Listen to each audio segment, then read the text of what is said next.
No offense, man, pare, pero baka naman hindi alien ang mga gumawa nun sa pamilya mo. Carlos, how can you doubt my story? How can you invalidate it? Eh, ikaw mismo may kasamang alien sa bahay mo. Kung meron man akong isang taong inaasahan na makakaintindi sa akin, ikaw yun. Kasi nawalan ka rin, di ba? Masakit. Masakit na mawalan ng mahal sa buhay.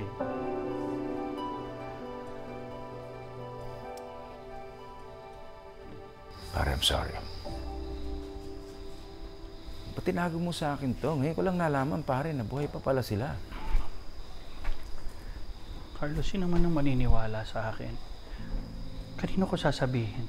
Sasabihin ko na kinuha ng alien sa pamilya ko? Who's gonna believe me?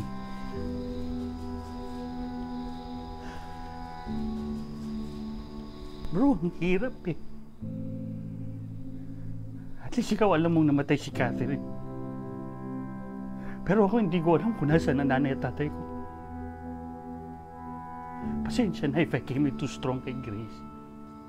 But if it were you, gagawin mo lahat. Mabuo lahat ng mga nasira sa'yo. Gusto mong mahanap mga nawala mong mahal sa buhay. I will do anything and everything just to have them back.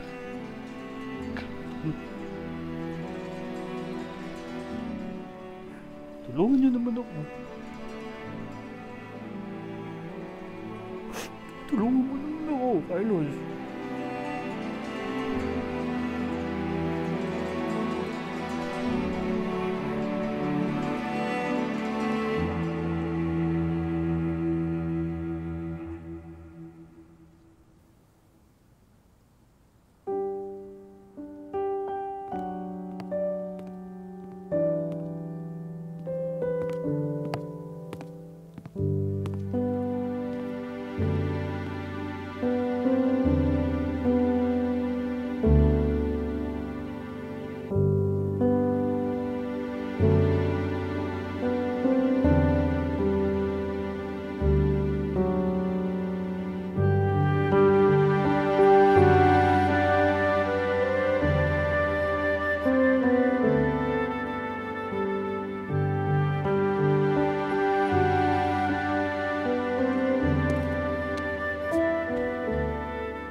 Oh, Grace.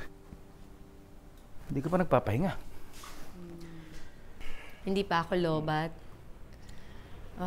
Sabi ni Doy, nag-away daw kayo ni Seth. Umalis ka daw na galit ka. Okay na yun. Ayos na. Nagpaliwanag naman si Seth eh. Kinuwento niya sa akin. In fact, very apologetic siya sa ginawa niya sa'yo. Ayan. Eh ikaw, galit ka ba sa akin na hindi ko siya natulungan? Hindi. Wala na yun. Wala yun. So, hindi mo ba talaga nahanap yung mami ni Seth? Hindi talaga eh. Nag-try talaga ako pero hindi ko talaga mabasa yung memory niya. Isa pa, Carlos, hindi kami kumukuha ng mga tao.